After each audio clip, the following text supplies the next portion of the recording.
Christy, California Governor Jerry Brown spending 6 days here in China focusing on fighting climate change, including making a stop here in Beijing for a clean energy conference. But he also had the chance to visit with President Xi Jinping of China for about 45 minutes, where the governor said they primarily talked about, as you might expect, fighting climate change. He also said they talked about making joint investments directly between China and California, and also about California's emerging electric automobile industry. And on its face, Christy, it might not seem that strange that the governor of California would meet directly with the Chinese leader, given that California in its own right is actually the sixth largest economy in the world. But the fact is, it is unusual for Chinese President Xi Jinping to meet with anyone not at the federal level. But here's the thing.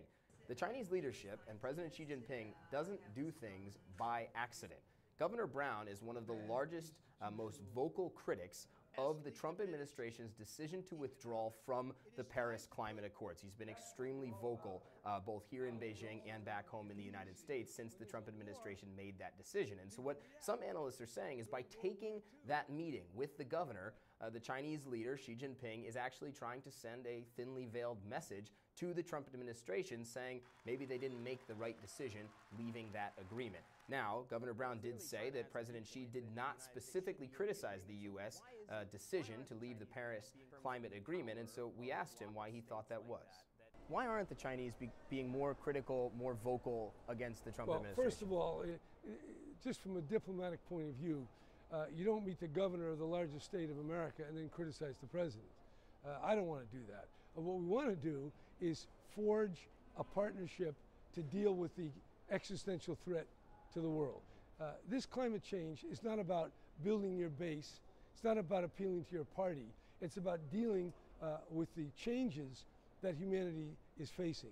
And those changes can be very bad or they can be very good. And California is certainly not the only state whose leadership say they are committed to fighting climate change moving forward. In fact, the U.S. Climate Alliance, group started by the governors of New York and Washington, say that there are now 13 states in that alliance committed to continuing to fight climate change under the terms of the Paris Agreement and then some. And that is, of course, in direct opposition to the Trump administration, since they chose to signal their intent to withdraw from the Paris Agreement. China at least appears to be willing to work with individual states when it comes to fighting climate change. And so whether that could get in the way between China and the U.S. being able to cooperate on other issues like national security or trade, well, that remains to be seen. Christy?